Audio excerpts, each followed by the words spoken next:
All right, it's day 2 of Western States Training Camp. We are sitting above Rucky Chucky. I am here with Marianne Hogan. Marianne, how was your day today? It was great. It was a really nice day, actually. My favorite section of the course. Favorite section of the course. Why is it your favorite section of the course? It's very runnable and it feels flowy. And you know, I like to hear people say that the race starts at Forest Hill. So the race feels like it started today. I also ran today as well, and I can confirm that it's a very fast section. It can be very fast if you still have the legs.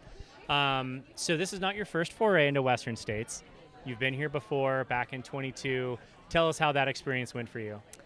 Well, it was my first 100-mile back in the day, and I didn't really know what I was doing. It's not like I know what I'm doing right now, but at least I have a little bit more experience. We're always learning. We're still learning, right? Yeah. But ever since I crossed that line, I've been wanting to come back, and I was hoping to come back in 23, and I got an injury in the process, so didn't make it back out here. And decided that as soon as I could make it happen, I would. And I tried to make it happen this year, so I'm happy to be back on the start list. And you definitely made it happen in great fashion. So there's a lot of things I want to talk about in that one little answer right there that we can spin off in a lot of ways. But first and foremost, congratulations at Canyons. That was a fantastic performance. You and Emily Hogan, another great competitor here on this course. You guys spent a lot of time duking it out there, and I'm sure as it being one of your first real competitive performances back from injury, like, it must have felt great to get that ticket, right? Yeah, it felt good just because I didn't know exactly where where that day was going to take me. My fitness wasn't really where I needed it to be, but what's good with the Canyons course is there's a lot of downhill, so you can kind of play your way through the course, and I really wanted it as well, and I think that helps performances for sure. Is when you really want something, I think you can try to make the best of what you have, and so yeah, I was happy to be able to run with Emily for a lot of it. She definitely kept the pace pushing, and that was really fun. Both of you are pushing the pace pretty dang good out there. You had Keely on your heels. Yeah, exactly. You just a fantastic women's group out there. On that note, who are you most excited to race with this Western States race? That's a really good question. I have been running a lot with Fujao out on the trails yesterday and today, and I think it'll be really nice to race with her on race day. I think that it's nice when you get to run with people outside of races, because during races you don't get to chat or get to connect. Out and chat. Yeah. That's one of the best things about training camp. Is exactly. I think everyone is here who normally, like, when you get into those lonely stretches during Western States or any other race, and you've got your friends in front of you and behind you, but no one's really like trying to run together and chat the whole time. It's something really fun about Western States Training Camp. Yeah, exactly. Is this your first time coming to camp? No, I came also in 22, and I met a lot of people back then, and I thought it would be a good opportunity again this year, so I'm glad I was back. And so coming from Canada, you are now stateside until Western States, kind of finishing up training? Yeah, I think it's starting to be warmer in Auburn, so I'm hoping to be able to get on some hot training days out in the canyons. Can confirm it was very warm out there today. As someone who's coming from Denver, definitely warm. And from Canada, you definitely need a little heat training. You guys don't have a lot of that up there. No, but I was also coming from Boulder, so okay, so you've had a little bit. Yeah, a little bit of heat, but you can always do more heat training for Western States.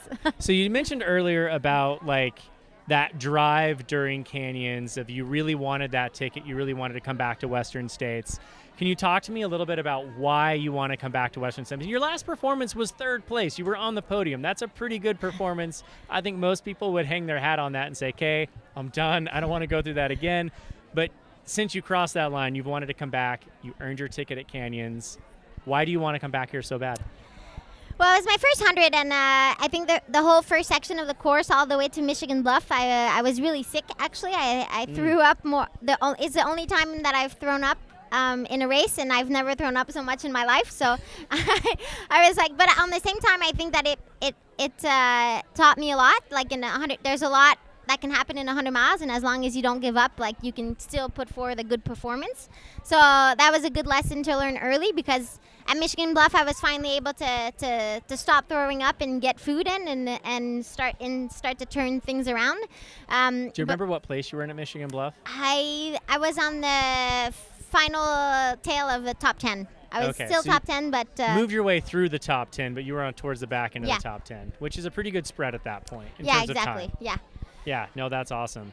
So coming back to Western States, it's kind of been a goal of yours for the last couple years. Yeah. And I think it's been a goal too because, I had the coveted F3 spot and I was really excited to come back and kind of give it a second go. And then I got injured that year and I've been wanting to come back ever since. So, I was just happy to be able to get it done this year. Yeah, well, congrats on that. But we're also really excited to talk about kind of your return to the sport. You've been someone that I've been watching for a long time, and I'm always excited whenever we've been able to bump into each other and chat. You just have so much positive energy, and you kind of race out there with a smile on your face almost the entire time. No one smiles all 100 miles, but you smile a lot of it, more than most. What goes through your mind in 100 milers? What kind of takes you through to that finish line?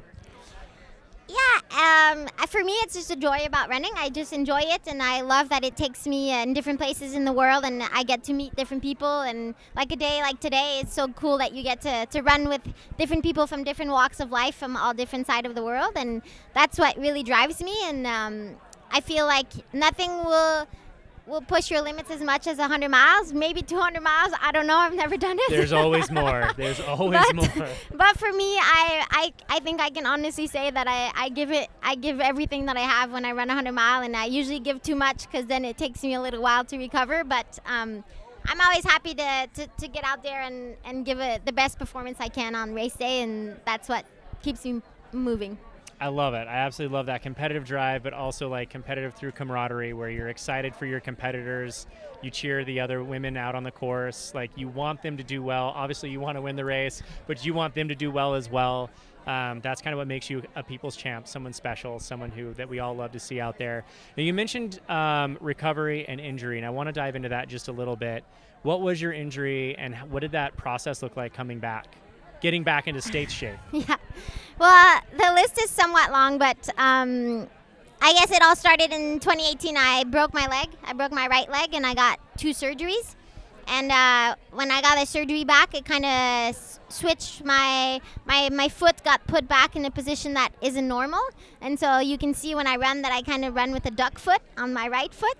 And it just always brings issues for me. That's going to be your calling sign. It's just a little. I'm going to have like little squeeze ducks out there that just every time you run by, we're going to have the whole team honk ducks at you. Yeah, exactly. That'd be great. Or more like a Canadian goose, right? I think that might be a little more appropriate. Maybe.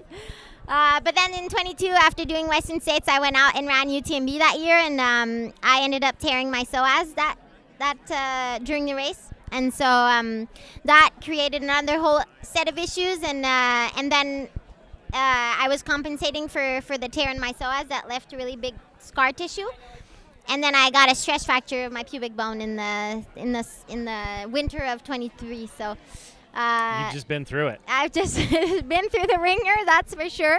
But it's part of the sport, and I think that with every injury, I've learned a lesson, and I'm hoping that I'm all out of lessons to learn, but I'm sure Western States will throw a lesson my way. Don't tempt the ultra gods. Do not tempt them. They will throw one more your way. That's for certain. Yeah. No, you've learned so much in this sport, and it's been fun watching you kind of grow into the sport. You have so many great years ahead of you. What's one thing that you would go back and tell younger Marianne about running if you were to encourage other young women who are just getting into the sport? What's something you would, some wisdom you would impart on them, whether it be getting through injuries, training, goal setting, whatever it is? Yeah, I think I would encourage myself to look at the bigger picture. I think that it's really easy to, every day be like, I can do more, and always push yourself. But I think it's you have to think about the larger picture and think, is what I'm doing today going to improve my running career and not just the next running performance? And I think it's try to make decisions that will improve your whole career, not just a single performance. And I think that that's something that is very important, and that I would certainly tell myself back in the day.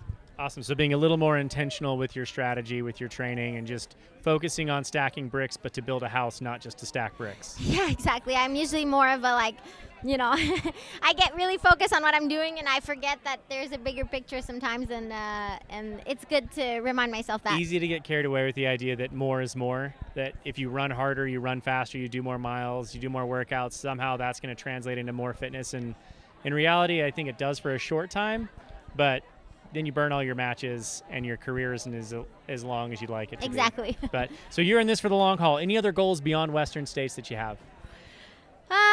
No, I'd like to keep running as long as I can. Keep doing some ultras. I still have unfinished business for UTMB for sure. I've had my fair share of happenings out there as well, so I'd like to go back. But eventually, I would also like to run different 100 miles and get to explore other really cool courses. Yeah, there's no shortage of them these days. No. There's so many fun things to do. Well, we're excited to see you at Western States here in a couple weeks. We're excited to see you where your course takes you beyond Western States. Marianne, thank you so much for joining us, and go rest, go recover, and we'll see you tomorrow. Thank you.